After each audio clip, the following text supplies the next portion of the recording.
It's time to cover the sneaky starts for week 3. And in this video, we're going to go game by game, matchup by matchup, and look for that jabroni who's going to sneak away and exceed expectations and score a boatload of fantasy points. Not every game is going to have a jabroni that hits, but we're going to try and peg one for each game as an exercise to find those dark horses.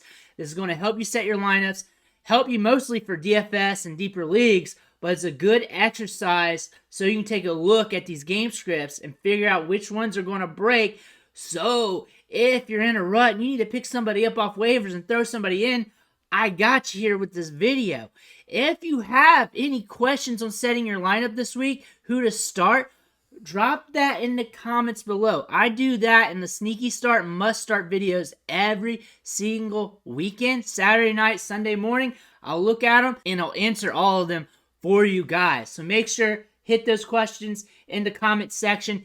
Hit that subscribe button. Stop missing out there as well, because we're doing deep dives on these players every day on the waiver wire, trying to help you set those lineups, and then also trying to get those trades done. But let's take a look at our sneaky starts for this week. We got 15 of them.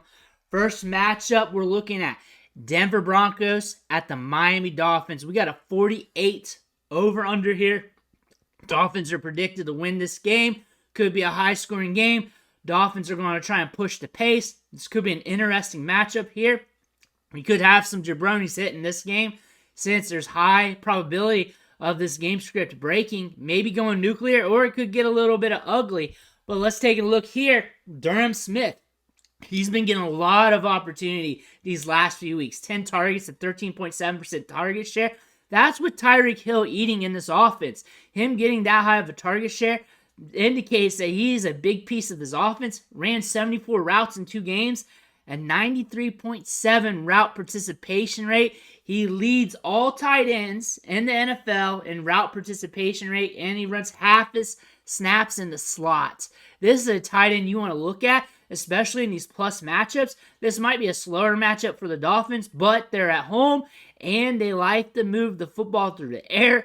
They're fast-paced, and Tua will sling the rock. He's a sneaky start because he's not on the radar for a lot of fantasy football aficionados. Our next matchup here, the Atlanta Falcons at the Detroit Lions. And I said this in the must-start video. You're starting everybody in this game. You're hoping for the best because there's going to be fireworks in this matchup. Ritter's going to be pushed into a shootout here. Detroit Lions are going to be moving the football through the air. They're going to be throwing it. They're going to be slinging it. They're going to move it at a fast pace. The Falcons are going to have to keep up. Lions are at home. We got a 46 over-under. Wouldn't be surprised if we hit the over. And this sneaky start I have here is a sneaky start because everybody's down on him, and that's Kyle Pitts. So far in the season, in just 2 games, just 8 targets and a 17% target share. Pretty bad for a high-end first-round pick who should be getting more opportunity than that. 27.5 routes per game and a 91.7% route participation rate. He's running a lot of routes, and he's used in the slot on half his snaps. That being said, if this team's pushed into a shootout, there's a good chance he exceeds expectations. What's the downside here with Kyle Pitts? If he busts this week and scores just 3, 4, 5 fantasy points, guess what? He's only 5 to 8 fantasy points away from being the tight end 12 for the week, because that is how wonky the position is. If you're not going to start Kyle Pitts in a plus matchup scenario like this, where you know the game script has a good opportunity to go bonkers, then why even have him on your roster? Ship him out. Ship him out, get something else that you want.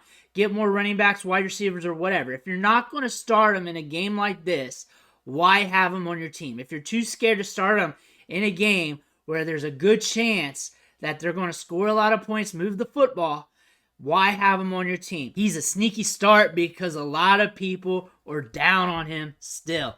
Next, Colts at the Ravens. Interesting game script here. Anthony Richardson's going to be out. The Ravens are really wonky when it comes to their game script from game to game.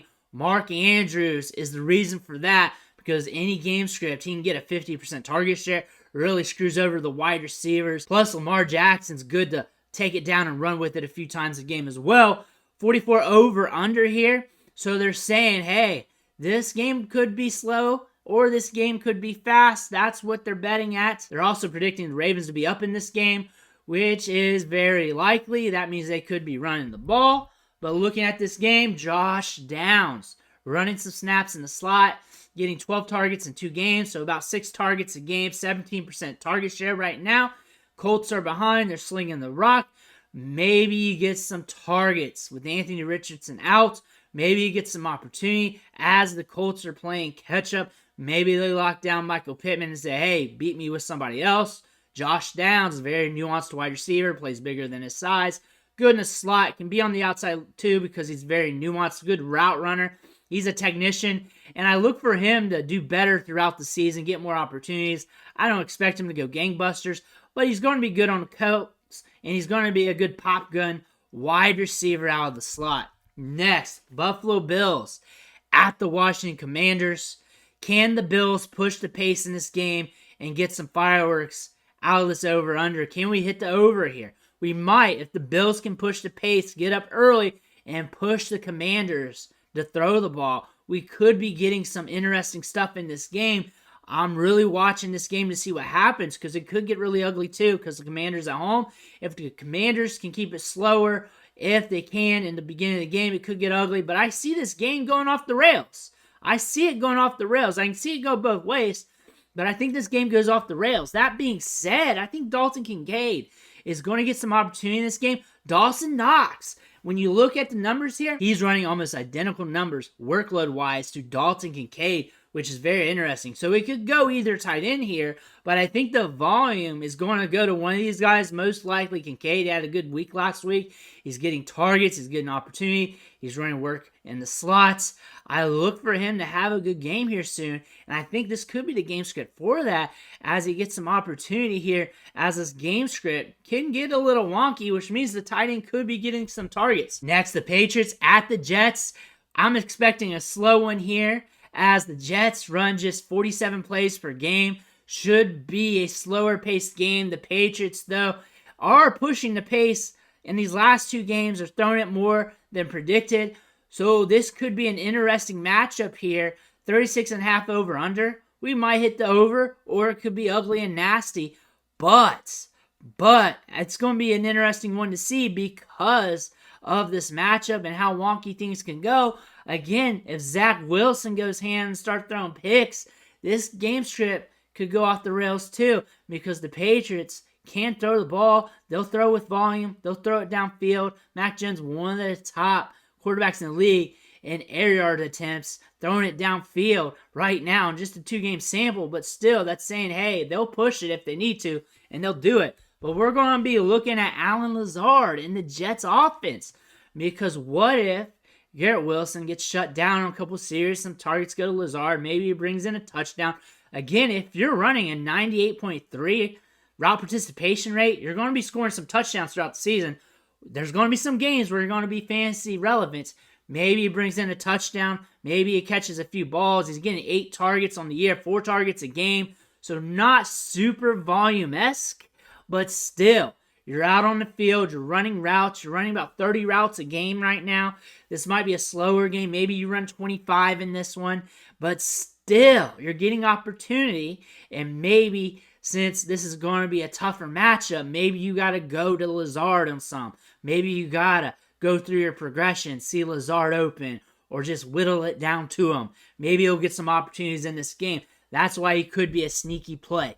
Next, we're going to the Titans and the Browns here. And I've been really thinking hard about this matchup because both of them, stellar defenses here, really weird offenses as we've seen them through the first couple weeks of the season. 39.5 over under. That line's been moving. I imagine it'll stay somewhere around there. I expect it to be an ugly game. Maybe low scoring, but it could break too. But one thing we could really say, it could be a pass funnel as both teams are very good at stuffing the run. Titans have been stuffing running backs in the first 2 games. The Browns are only allowing 11 fantasy points per game, while the Titans are only allowing 5.9 fantasy points per game to running backs, and you can see it in the chart below there. So we might be funneling some targets to the pass catchers in this game.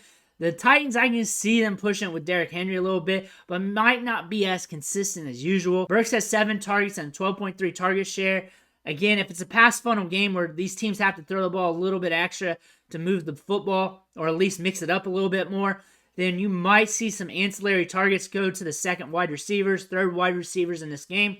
As the top dogs get locked down, we see that in some matchups like this.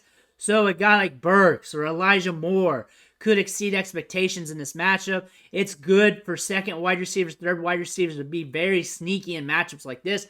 I see the Browns trying to throw it a little bit more since Nick Chubb's been hurt. I see them trying to push the pace like that because I feel like over the offseason, that was their plan B going into the season. So I could see this game being sneaky as these teams try to mix it up. I don't see it being an air attack arsenal. I'm not saying that. I'm saying they're going to mix it up a little bit more, trying to mix up their cadences on their play calling and stuff like that, which could mean some of these ancillary pass catchers like Treylon Burks, because DeAndre Hopkins is number 1, could get more volume than expected. Next, we're looking at the Chargers at the Vikings. You're starting everybody. Nobody's really sneaky here. 54 over-under, and we're at the start of the season where the unders are usually hitting more. So 54 over-under is pretty high. These guys can't stop anybody, and they are going to be slinging the rock, and both teams want to sling the rock, and both teams are good at slinging the rock. So we are going to be looking at KJ Osborne.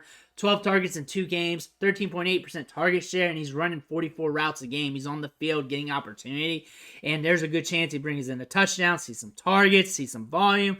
This game could go bananas. They're not going to rely on the run game too much, as they shouldn't. They should be just slinging the rock all over the place, and KJ Osborne could get some opportunity here. Next matchup, Houston Texans at the Jaguars. Jaguars are at home. So if the Jaguars get the big lead, as the spread is indicating here, that means the Texans are going to be throwing it a lot to keep up, and they're running about 80 plays a game right now. We're getting some volume from the Texans. CJ Stroud's done the rock. That means all the pass catchers there are going to be viable. The Jaguars could be up. We could be seeing a lot from Travis Etienne, but our sneaky start for this week, Robert Woods. One thing, when we look at the trio from the Texans, everyone's talking about Nico Collins. Everybody's talking about Tank Dell. But few people are talking about Robert Woods, but he's holding his own too, because there's a lot of volume in this passing game. 19 targets, 22% target share, 44 routes a game, 80% route participation rate. They're running 80 plays a game. He's getting a lot of workload. He's getting a lot of opportunity. Older wide receiver, very technical, creates separation. And with this game script, we can see the Jaguars getting a lead early, and the Texans doing what they've been doing, throwing the ball, trying to keep up, getting Stroud some experience. Look for him to get some fantasy production. He is very flex-worthy as well. A sneaky start for this week. Next, Saints at the Packers. Interesting game script here, as the Saints like to sling the ball downfield. The Packers have been in some weird games as of late, so it's really hard to peg the trends here, but Jordan Love has been exceeding expectations so far. 42.5 over-under with a tight spread. This game could go off the rails or could be ugly. That's the thing about this. I could see it going different ways. I can see the Saints really push the passing game this week since the running backs are hurt. They may go heavy with Kendre Miller, but we don't know. But Kendre Miller is our sneaky start because he's ranked pretty low in the rankings on a lot of sites right now. So he has to be somewhat sneaky, and he's very explosive, has good size, just athleticism. They drafted him in the 3rd round for a reason, so they better use him. Tony Jones is a Jag. He might get some touches, might fall over the goal line, get a score or something like that, might get you some fantasy points, but are you really going to bet on that? Do you really want to bet on that? We did a video on that, and it ended up half being about Kendre Miller. I did that a few days ago. If you just looked at the headline, you're shit out of luck. But that was half about Kendre Miller, about him being watched at practice, him coming back, paying attention to him having an upside, how he's needed for the long term because he's a young running back prospect with a ton of upside. If he gets some opportunity in this game, he could go nuclear. The Packers are allowing 21.2 fantasy points per game to running backs 9th in the league right now. It's just a 2-game sample. So we're just going to have to take a look and see what happens in this matchup. Kendre Miller, though, first game in the NFL. Let's see what happens. Next matchup, Carolina Panthers at the Seattle Seahawks. I mentioned this in the must-start video because I really like this player, and I think he's in a great situation because of the Seattle defense. 41.5 over-under, and that's because the Panthers got a slow-paced offense, but things could go nuclear. We could hit the over here. Maybe if we get some turnovers, maybe if we got to play some catch-up, things could happen in this game. But Jonathan Mingo is my sneaky player for the week. He's my sneaky player for the week because everybody's blowing up the Seattle defense in the passing game. We saw it last week with Detroit. Puka Nacua and Tutu Atwell, they had their coming out party with them. Why not Jonathan Mingo? Because he's on the field a ton. 95.1% route participation rate. Running almost 40 routes per game in the slower paced offense. 12 targets already. 6 targets a game. 13.8% target share. But he's getting almost 100 air yards per game. So things could go boom in this game for him. The Seattle Seahawks are allowing 33.5 fantasy points per game to wide receivers right now. 478 yards to receivers right now. 4th most in the league right now. A lot of opportunity here. I'm not saying it's Puka Nacua or anything like that, like the other guys who went off against him. But still, volumes being funneled to him.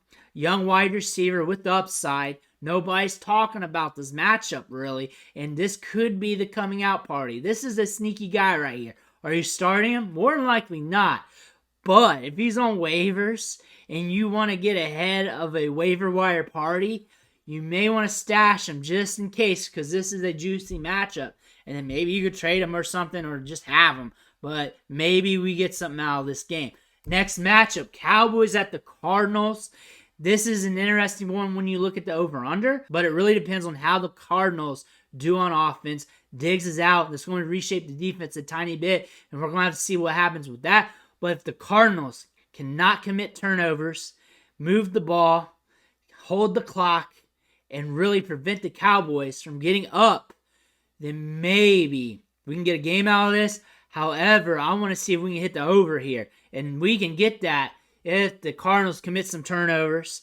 Cowboys get the ball, they move it a little bit, and just pounce on them. And we could see that happen as well. That being said, Michael Wilson, considering Diggs is out, considering they're going to be rolling coverage to Marquise Brown, maybe he gets some opportunity here, considering he's getting 7 targets and 11.9% target share. But he's running a lot of routes. 74.2% route participation rate. 53.5 air yards a game. He's a rookie who's very nuanced. Things will increase workload-wise for him throughout the season. He's going to have his moment. He's running 74% of the routes out there. He's going to eventually score his touchdown, catch a couple balls, do some things. He'll have a few games this year where he'll get his moment. It might be this one, considering the Cowboys defense has to make some changes on the fly, considering this injury happened midweek. Maybe he gets some opportunity in this week. Maybe he gets his chance. Maybe he gets his moment. Next, Bears at the Chiefs. And this game could be off the rails or it could be dead. And that's what we're saying because the Bears are involved. The Bears are involved in a game. You know that game script could be dead. But saying about that, Isaiah Pacheco is dealing with a hamstring. If he's out, you may want to look at Clyde Edwards-Helaire, who's getting a 21.7% opportunity share. The Bears are allowing 24.4 fantasy points per game to running backs. However, they've been in some weird game scripts, so I do not know if you want to hold that to them. The thing about that, though, this is the Chiefs. If they're up, they're going to be running the football. If Pacheco's out, Edwards is going to get some of those carries, but also look at Jerick McKinnon because he's good in the passing game. He will run a lot of routes if they need him to do so. Next, Steelers at the Raiders. Very interesting game here as we got Kenny Pickett traveling to Vegas to face Josh Jacobs and company here. 43 over under. They're expecting it to be ugly. It could go either way, though, considering it should be ugly. And we have to see what's going to happen in this matchup. But our sneaky start here is Jaylen Warren. The Raiders are giving up some yards to running backs. They're giving up some fantasy points. Warren's been looking good. He's been running with pop. He's been getting used in the passing game. The Steelers have been in a situation where they got to use their running backs in the passing game. He's been looking stellar, though. Very crisp. 46.7 opportunity share. getting enough workload to give him some fantasy relevant moments throughout the season. A guy really should be rostered in all leagues. He should not be sitting on waivers at all, even though they're rocking 2 running backs right now. He's getting enough opportunity, and honestly, he should earn more opportunity as the year goes on. Next, Eagles at the Bucs. This one might be a fun one. As the Bucs are slinging it all over the field so far this year. 45.5 over under, but we know where the ball goes on this team. It goes to Mike Evans. It goes to Chris Godwin. It goes to Rachaad White. However, we do have Trey Palmer, the ancillary wide receiver, who can get downfield, make plays happen. We saw that in preseason. We saw that in training camp. He's already got a touchdown catch to his name. Maybe we can get it again, as the Eagles defense can lock you down a little bit and make you have to go through your progressions, and maybe you got to progress enough on a few of your dropbacks and look at Trey Palmer, and maybe he gets a couple big plays, splashes some fantasy points. Next one, our last game here, Rams at the Bengals, and if Burrow's out, this is going to be an interesting matchup. Still could be high scoring because the Rams want to push the pace, and I would want to push a pace against the Burrowless Bengals because I want to score points and I want to see if you can keep up. And that's what I'm going to do. So we might hit the over here nonetheless, or the Bengals keep it slow. Maybe they can move the chains on a few drives and slow things down. But I look for the Rams to really just push these Bengals around to see if they can run with them. That being said, maybe Van Jefferson gets some opportunity here, as everyone's looking to Tutu Atwell and Puka Nacua. He's still getting some opportunity, running an 84.8% route participation rate, 9 targets, 10.1% target share. The thing about this, we're not pegging him to be a start, be a must start, to be a guy for the whole season.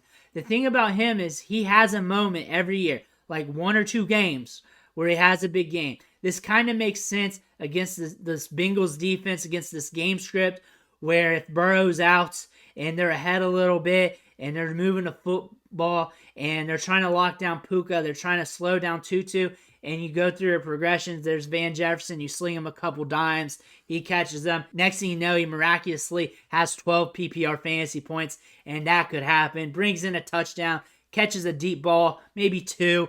That could happen. I'm saying that. I'm saying he gets sneaky. And that's what we're looking at here with this video. Who can be the sneaky play? Who can exceed expectations? Who could break the game script? What could happen that's rare that we're not thinking about? And that's something that needs to be going through your head, because you know how this game is played. You know random players just start scoring random fantasy points, and you're like, why did he do that? Why is he exceeding expectations, jumping the rankings? It does not go 1 for 1 to how we think it. So let's think outside the box here and see what could possibly happen. Let me know who's your sneaky star or sneaky guy you're looking to see bust out this week. Drop your lineup questions below. Make sure you hit that subscribe button, stop missing out. Catch you on the next video.